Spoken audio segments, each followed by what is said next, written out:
এটা তো কাছে দিবি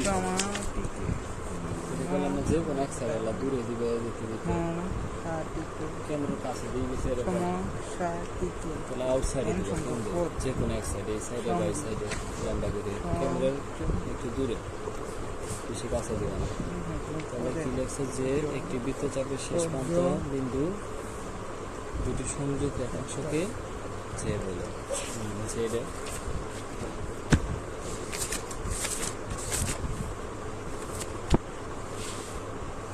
তারপরে দেখা যায় এগুলো পর্যাপ্ত প্রকাশ করে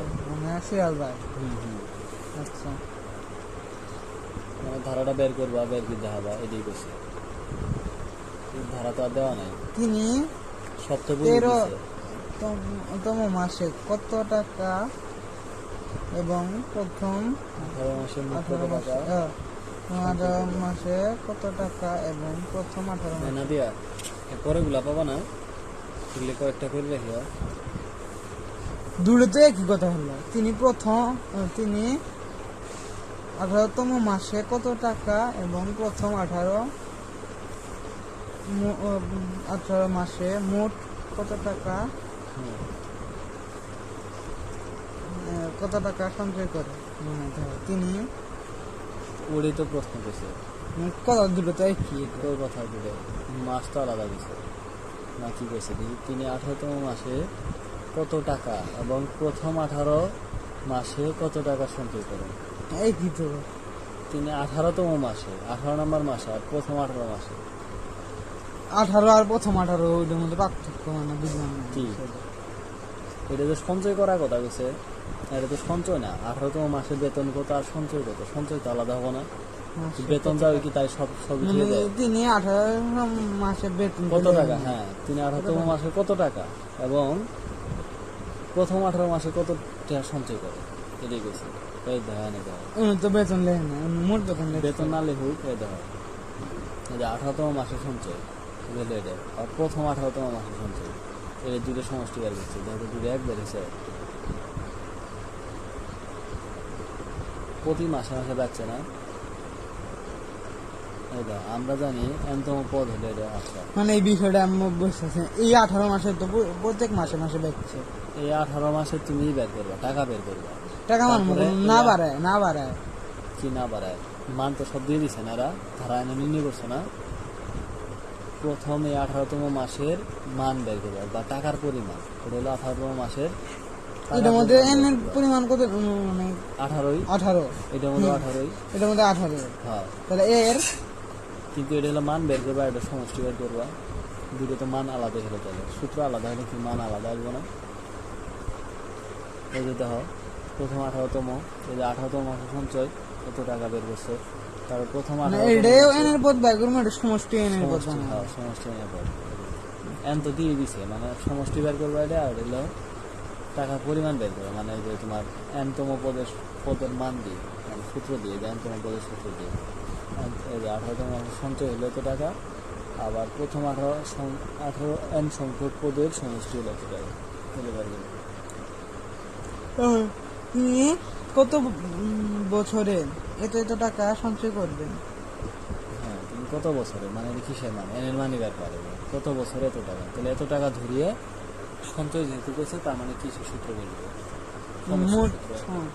সমস্যার সূত্র দিয়ে এনের মান বের করছে তুমি এনতম মাসে এত টাকা সঞ্চয় করবে এনতম মাস মানে কত এটা জানি না এনের মানটা আমরা বের এনের মান দুটো বের হবো তার মধ্যে একটা হলো ধনাত্মক একটা ঋণাত্মক একটা গ্রহণ দিতে হবে আর আর ঋণাত্মক মান বাড়াইলো ঋণাত্মক মান বাড়াইলে ধনাত্মক আবার কি বাড়াই করবো কি ধনাত্মক দুটো মানই বাড়াও মিডিল টার্ম করছে না তুই নিয়ম ধরে কিসের মিডিল টার্মের নিয়ম না এবার মাঝখানের সংখ্যাটা ভাঙায় মাঝখানের সংখ্যা ভাঙা করছে না তুমি এই দুটো গুণ করে ধরে হবো এই দুটো বিয়োগ করছে না বিয়োগ করে ধরে হবো আর 59 গেলে 23 কোন মিডিল টার্ম করা লাগবে এই যে এরকম টার্ম থাকলে মিডিল টার্ম করা লাগবে 3 পদ আলাদা রাশি থাকলে 3 পদ আলাদা রাখে না 3 পদ আলাদা আমাদের একটা ঘাত আলাদা হবে একটা আমাদের ঘাত থাকবো আর একটা সহগ থাকবে আর একটা সহগ বেদিক থাকবে এই যে 3টা পদ যখন কোনো এরকম খায় না, এই মালটা বাইরে নিয়ে আবার কাজ করা লাগে বা ভিতরে থেকে কাজ করে ওইটাই। এটা তাহলে শেষ করে বেগুনে তেল লাগে তাহলে এই শুরু চিন্তা করে রাখ না দিই আমি বুঝছে তো না দিয়ে চেষ্টা করো ভুলে হোক। তাহলে এটার মধ্যে দুই ভাগ বের করবে, এটা হলো আন্তম পদ দিয়ে আর একটা সমষ্টি দিয়ে দুইটা বের করবে, বের করলে বের হবে সুন্দর করে। আর কোন মতো খালি ধারাটা বের করে গেছে, ধারা মুখ কিন্তু বের করা যায়, কিন্তু এখানে ধারাটা একটু দেখা দিচ্ছে, তোমারও পরীক্ষায় দেখা যাবে। যেহেতু ধারার মধ্যে কী পেয়েছে, প্রথম পদ 1200 অন্তর হলো ডিপ, অন্তর্যুক্ত তার মানে পরের পদ হতো 2 হয়ে যাবে, তার মানে দ্বিতীয় পদ হলো এই প্রথম পদের সাথে এই অন্তর মানে 102, তৃতীয় পদ কত হবো ওই দ্বিতীয় পদের সাথে আবার 102, চতুর্থ পদ কত হবো ওই তৃতীয় পদের সাথে আবার 102, এইভাবে আসতে এখানে তোমারও তুলে দেওয়া নেই, 2-3 বার পর 3 বার করবো অন্তত গাড়ি ঘুরিয়ে ডট ডট দিয়ে দেবো।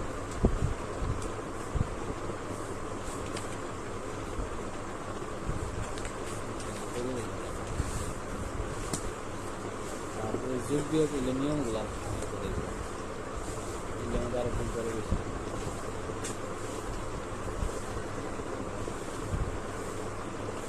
ব্যবহার করো। আজকে লাইভ ভালো লাগে ইংরেজি কি না দেয়া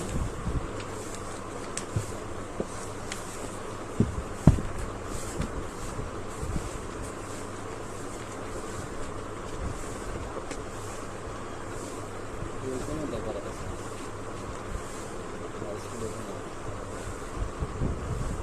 স্কুলের মধ্যে এটাই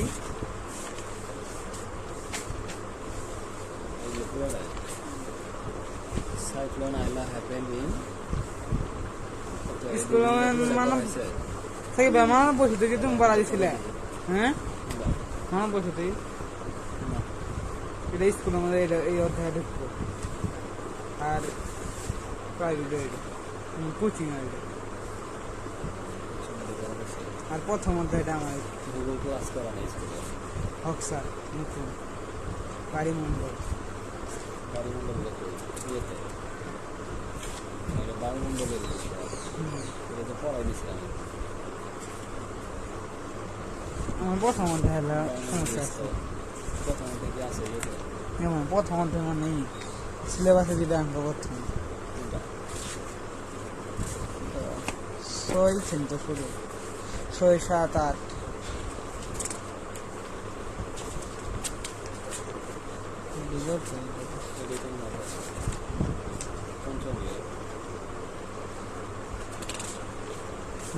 বায়ুমণ্ডল আর বাড়িমণ্ডলের মধ্যে পার্থক্য কি? বায়ুমণ্ডল আর তার মধ্যে বায়ুমণ্ডল দুটো বায়ুমণ্ডল হচ্ছে তোমার অ্যাটমসফিয়ার, আর এটা হচ্ছে তোমার বায়ুমণ্ডল হচ্ছে হাইড্রোস্ফিয়ার।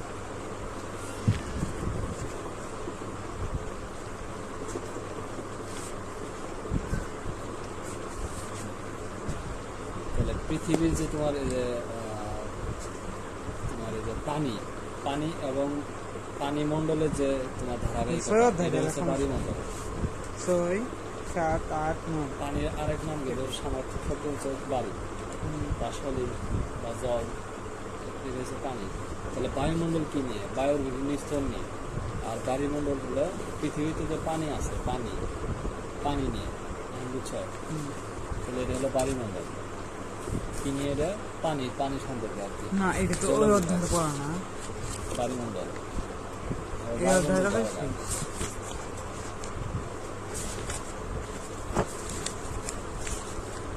বায়ুমণ্ডলের কয়তম?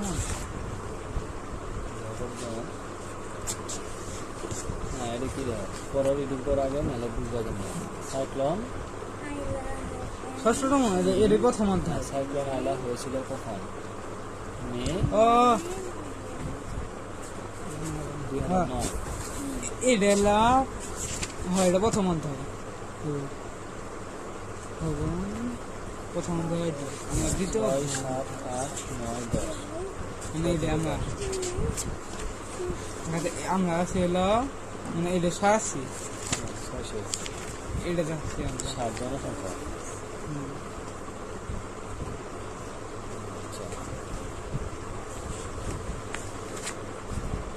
পপুলেশন এই আছে না, আছে। আমার এটা কি হয়েছে মানে এর আগের অধ্যায়টা বেশি গুরুত্ব দেয় না, মানে এগুলা ইস্তি হয়ে গেছে, এরা গেপ গেপ দিয়ে হয়ে পড়াচ্ছে, এটা আমার মনে হয় এক্সট্রা দিয়ে আবার পড়া এগুলো মুস্ত করছি। এগুলো এদের মস্ত ভালো বুঝে।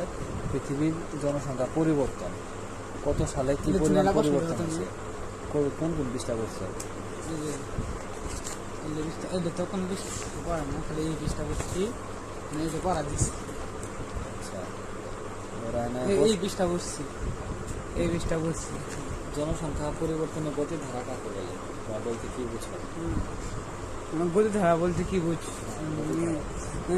সময়ের সঙ্গে সঙ্গে জনসংখ্যার বৃদ্ধির জনসংখ্যার পরিবর্তনের তারতম্যকে জনসংখ্যার বৃদ্ধির গতিপথ বলে। গতিধারা জনসংখ্যা বৃদ্ধির পরিবর্তনের গতিধারা বলে।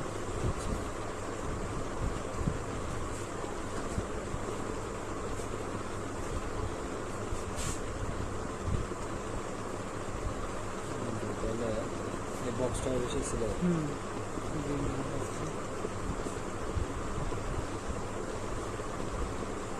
1650 সালে পৃথিবীর মোট জনসংখ্যা প্রায় কত ছিল? 1650 2.53 1650 হ্যাঁ 500 মিলিয়ন। তারপরে 1850 সালে বৃদ্ধি পায় কত হয়? 1850 সালে বৃদ্ধি পায় 1.2 বিলিয়ন। 1.2 বিলিয়ন তো মনে করা লাগে না, তবে কম বেশি টুকটাক বেড়ে যায়। যেমন তারপরে দুইটা পরিবর্তন, যেমন ধরো তোমার এটা বিশ্লেষণের ক্ষেত্রে লাগতে পারে। বিশ্লেষণের ক্ষেত্রে তুমি দুইটা তোমার যেটা একটা যদি ক্লু দেও তাহলে নাম্বার আরও বেশি দেওয়ার সম্ভাবনা। তুমি বানায় লিখলে ঠিক আছে, ধরো জনসংখ্যা পরিবর্তনের ধারা ব্যাখ্যা করো, এই টাইপের কাজ করো। তবে তুমি কী দিবা জনসংখ্যা কীভাবে পরিবর্তন হচ্ছে তার ক্ষেত্রে যে কিছু কিছু ক্লুগুলো লাগবে। তোমাদের পরিবর্তন তুমি খালি মুখ দিকতে আছে যে এরকমভাবে পরিবর্তন হচ্ছে, মানুষ দিন দিন বাড়তেছে, পরিবারের সদস্য সংখ্যা বাড়তেছে, ওই ফলপ্রসূতে জনসংখ্যা বৃদ্ধি করে। তো তার মধ্যে আবার কি এই যে তোমার এক্সট্রা কিছু কিছু ক্লু দেওয়া লাগবে। যেমন এই যে ধরো কয়েকটা পরবর্তী পরপর কয়েকটা সালের তোমার জনসংখ্যা পরিবর্তনের ভাগগুলো তোমার তুলে ধরা লাগবে। যেমন ধরো এই যে 1650 সালে মোট জনসংখ্যা ছিল 500 বিলিয়ন, তারপর 1850 সালে সেটি কি কত হয়? কি মানে যে 1650 সালে জনসংখ্যা ছিল 500 মিলিয়ন। 1850 সালে তা বেড়ে দাঁড়ায় কত? 1.2 বিলিয়ন। ঠিক ওইভাবে 1950 সালে কত আছিল, বা ধরো রিসেন্ট বর্তমান যদি বলো যে একবার কমে জায়গা 2015 সালে কত আছিল? 2015 7.35 বিলিয়ন। 2017 সালে কত হয়? 2017 সালে 7.60 বিলিয়ন।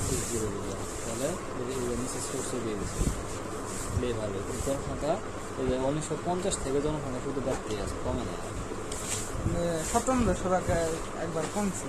1500 বছর এই যে পৃথিবীতে এই যে খ্রিস্টীয় সালের প্রারম্ভ থেকে প্রায় 1500 বছর পৃথিবীতে খুব ধীরে এবং তার পরবর্তীতে তুলনামূলকভাবে বৃদ্ধি পায়। খ্রিস্টপূর্ব যন্ত্রে গণনা শুরু হয়, তখন মানুষজন আসলে কম আছিল। তারপরে পরবর্তী সময়গুলোতে এই ধরো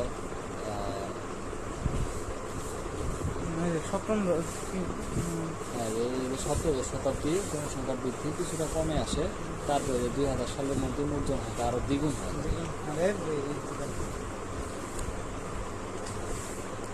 তারপরে ধরো জনসংখ্যা বৃদ্ধির এই স্টেজগুলো, একটা প্রাথমিক পর্যায়ে। সাধারণত এই যে বিশ্ব জনসংখ্যা বৃদ্ধির ধারাকে সাধারণত কয়টি ধাপে বিভক্ত করা হয়? তিনটি। কি কি? প্রাথমিক পর্যায়, মাধ্যমিক পর্যায় আর সাম্প্রতিক পর্যায়। যেমন প্রাথমিক পর্যায়ে কোন সময়কে প্রাথমিক পর্যায় বলে? প্রাথমিক পর্যায় শুরু থেকে। আচ্ছা, শুরু থেকে কত খ্রিস্টাব্দে? শুরু 1650 বাঁকা হইতাছে 1650 পর্যন্ত 1650 হ্যাঁ এই সময়কে এই সময়কে প্রাথমিক পর্যায়ে বলে। আচ্ছা, তারপরে তাহলে ওই সময় কি আছিল? সময় পৃথিবীর মোট জনসংখ্যা খুবই এবং বৃদ্ধির হার খুবই কম ছিল। আচ্ছা, তারপর মাধ্যমিক পর্যায়ে কত সাল থেকে কত সাল পর্যন্ত? মাধ্যমিক 1650 থেকে 1650 থেকে 1950 পর্যন্ত মাধ্যমিক সময় বলে। মাধ্যমিক পর্যায়ে, হ্যাঁ, মাধ্যমিক পর্যায় বলে। এই পর্যায়ে কি হয়? এই পর্যায়ে ধীরে এবং পরবর্তীতে দ্রুত জনসংখ্যার বৃদ্ধি ঘটে এবং চিকিৎসা, কৃষি শিল্প খাত উন্নতি হয়।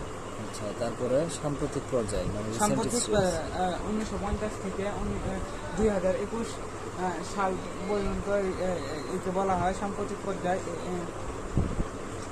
সাম্প্রতিক পর্যায়ে তাহলে বিগত এই দুই স্টেজের চেয়ে এই স্টেজে সবচেয়ে বেশি মানুষ জনসংখ্যা বৃদ্ধি পায়। এই কারণ এখানে চিকিৎসা সেবার মতো কারণে এইভাবেই দেখাগুলো দেওয়া লাগবে। আচ্ছা, এরপরে কি আছে দেখি? উন্নত অঞ্চল বা উন্নত দেশসমূহ, যেমন পৃথিবীকে যে আমরা তো জানি যে দুইটি এই যে জনসংখ্যা বৃদ্ধি সাম্প্রতিক পর্যায়কে রিসেন্ট স্টেজ যেটা দুটি ভাগে ভাগ করা হয়, দুটি অঞ্চল, একটা হলো উন্নত অঞ্চল আর একটা আছে উন্নয়নশীল অঞ্চল। উন্নত অঞ্চল কোনগুলা? উন্নত অঞ্চল মানে উন্নত মানে চায়না, যেমন মানে ওরা উন্নতি করছে, আর উন্নতশীল চীন, উত্তর কোরিয়া, হ্যাঁ এই টাইপের আছে। এগুলো হচ্ছে উন্নত। আর উন্নয়নশীল বাংলাদেশ, পাকিস্তান, ভারত, এগুলো, হ্যাঁ এগুলো হচ্ছে উন্নয়নশীল। বাংলাদেশ, ভারত বর্তমানে উন্নয়নের মধ্যে পড়ে। আগের দিন বানা, পরের দিন এয়ারপোর্ট ভেঙে বাস পরে উন্নত গাড়ির মধ্যে পুরো গাড়িটাকে পুরো গেছে। জনসংখ্যা কাঠামো কাকে বলে? জনসংখ্যা কাঠামো কাকে বলে? নারী পুরুষের বয়স ভিত্তিক বিন্যাস। বই তো মোটামুটি দাগানি, কার বই আছে? এটা পোলা বই আছে, এই পোলাতে পড়ছে, আমি কল্পনা করতে পারি না। এই তো দাগাইছে কেমনি? আমি তো ভালোই করছি, তাই করছে কেন তো মনে দাগাইছে। আর পড়ার মেন পড়াগুলো দাগাইছে, তার মানে করছে পোলা এটা বিয়ে দিয়ে পুরি এখনকার আরেকজন এখানে ছিল। আল্লাহ জানে কোন সালে পরীক্ষা দিচ্ছে? 2022 মানে 22-23 24 পরীক্ষা দিচ্ছে।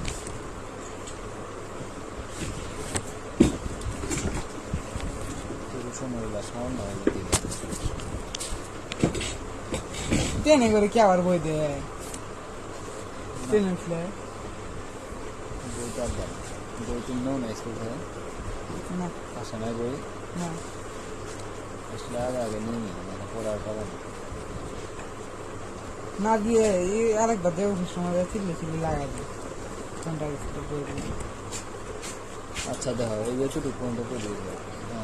এখানে দুটো সূত্র আছে, এগুলো অঙ্ক করা লাগে। যেমন জনসংখ্যার হার নির্ণয় হলো জনসংখ্যার সাধারণ হার নির্ণয় কি? নির্দিষ্ট বছরে জন্মিত সন্তান, নির্দিষ্ট বছরের প্রজননক্ষম নারীর সংখ্যা। এইটুকুর মধ্যে পড়া খালি যে কাকে বলে, আর কোনটা? এটা হলো জনসংখ্যা কাঠামো কাকে বলে? নারী পুরুষের বয়স ভিত্তিক বিন্যাস গ্রাফে প্রকাশ করলে ত্রিভুজ বা পিরামিড সদৃশ একটি নকশা দেখা যায়। এই যে আমাদের নারী পুরুষ যদি আলাদা আলাদা ভিত্তিতেই করি, তোমার বিন্যস্ত করি, তাহলে যেভাবে উন্নত দেশগুলোর দেহ কাঠামো কেমন নারী পুরুষের, পুরুষের সংখ্যা মোটামুটি বেশি, নারীর সংখ্যাও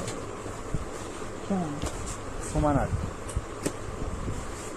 দেখো কত মিলিয়নে, প্রতি মিলিয়নে উন্নত দেশে, আবার জনসংখ্যা মিলিয়নে উন্নয়নশীল দেশে পুরুষ নারী সমান।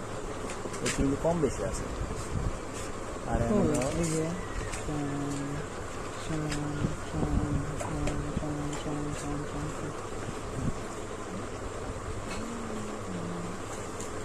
এগুলো জনসংখ্যার কাঠামো, এই যে বয়স ভিত্তিক এটা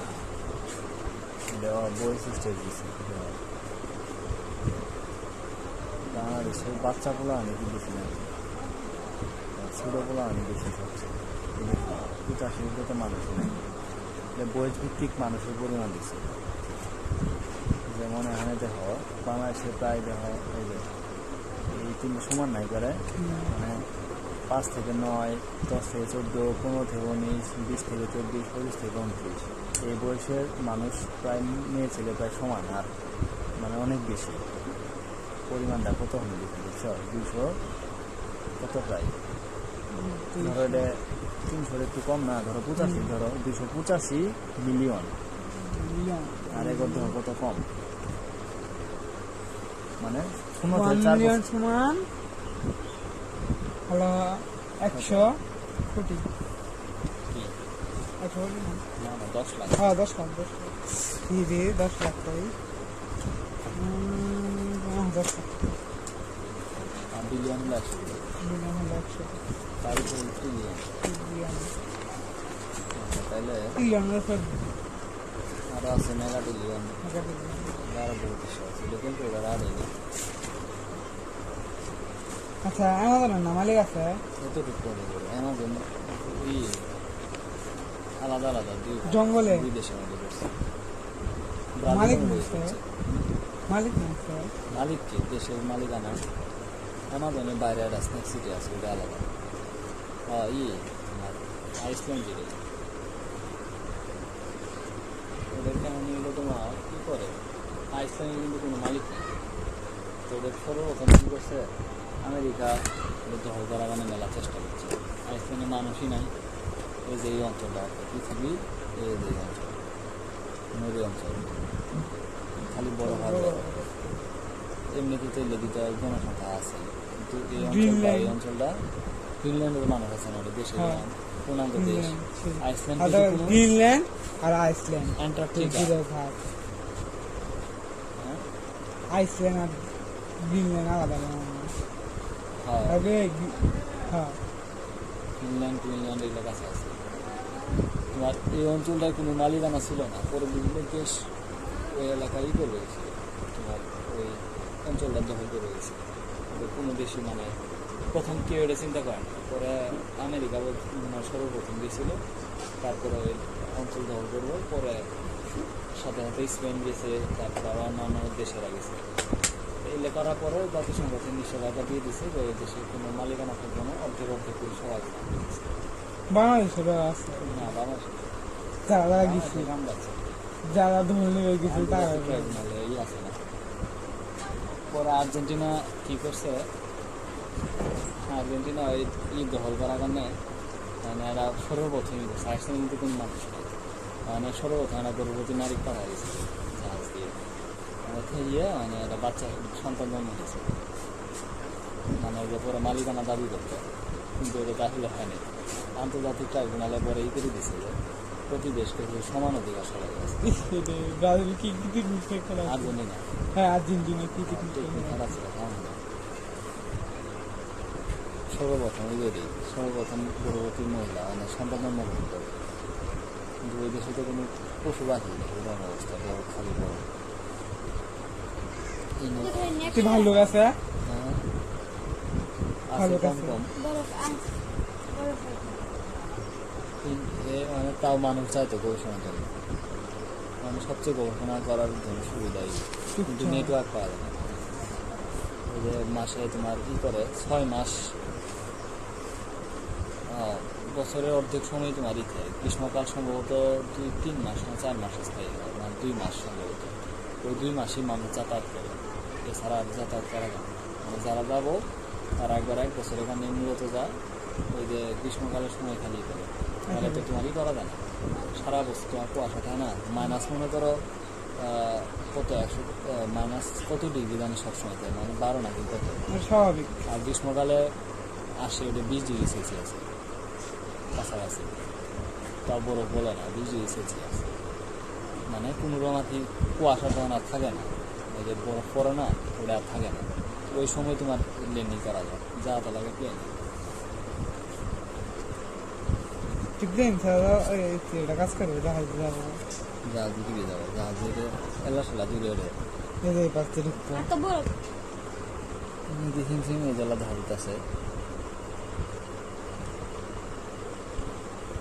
জাহাজ চায়না চায়না কই এই তো তার মানচিত্র না, চায়না তো এই সাইডে চায় বাংলাদেশে না, বাংলাদেশ যদি না চায় তাহলে চায়না থেকে অবস্থান দিছে। বাবুলস গ্র্যান্ডপ্যারেন্টস, এটা কি লেখছো? In a fish farm, farm মেডে FARM দেওয়া দিয়ে কি দিচ্ছে তাহলে? Babul's grandparents in the evening, তাহলে শেষ। পরে তুমি নাম্বার দিছ, পরে নাম্বার দিছ কেউ, শুরুতে না দিয়ে। আমি তো এগুলো শব্দ মনে করছি। ডিয়ার গ্র্যান্ডফাদার স্কুল,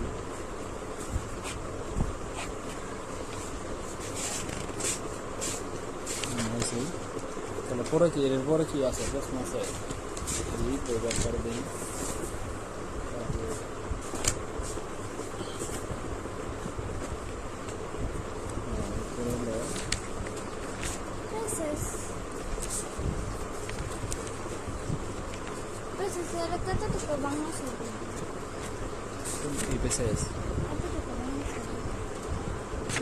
রিডিং ধরা করবো, বাংলা সবাই চেষ্টা করবো, রিডিং আছে ধরা করবো।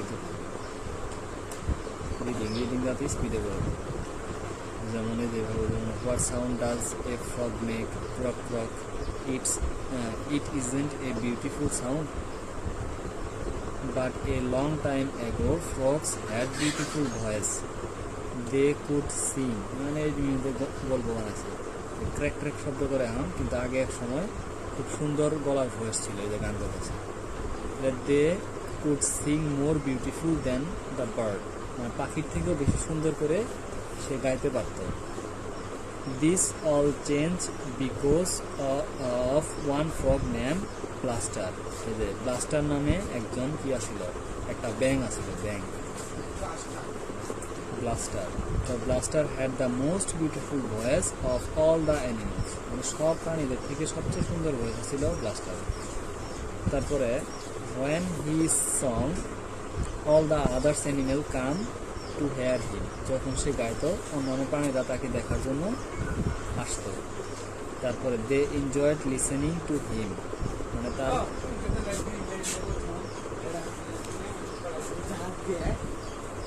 ফিনল্যান্ড না তো কি কই আইসল্যান্ড,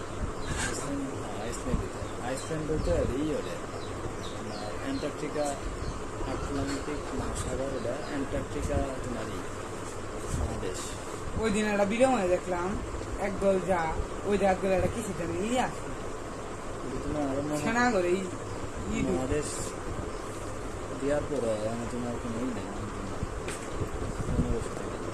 ওটাই একমাত্র মানবহীন তোমার মহাদেশ। মানে ওই জমিনের দাম একবার দামই নাই, জমিনের দাম কি আর, ওই জমিন বেশ করে ওই থাকবেই গেলা, ঠিকই তো থাকবে প্রতিকূল পরিবেশ।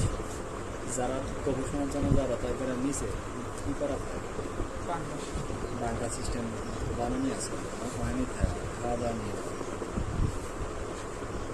আচ্ছা, দে এনজয়েড লিসেনিং টু হিম, তারা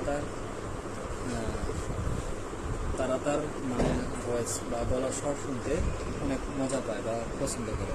তো please teach us how to Singh, দয়া করে আমাদের শেখাও তুমি কীভাবে গাও। দ্য অ্যানিম্যালস আস, প্রাণীগুলো জিজ্ঞেস করলো, বা প্রাণীগুলো জিজ্ঞেস করলো দয়া করে আমাদের শেখাও তুমি কীভাবে গান গাও। তারপরে but Blasters always answer in the same way, কিন্তু ব্লাস্টার সবসময় একইভাবে উত্তর দেয়, নো নো, না না, মাই ভয়েস ইজ মাইন, আমার কণ্ঠ শুধু আমারই। তারপরে I can not share it, আমি এটা শেয়ার করবো না, তবে ভাগ দিব না কারোর সাথে। সে বলে এইটুকু আমরা বলবো বাংলা শহর। তারপরে দেখি কী করে, এই উপন্যাসে যেমন আর ভয়েসটা চুরি করে।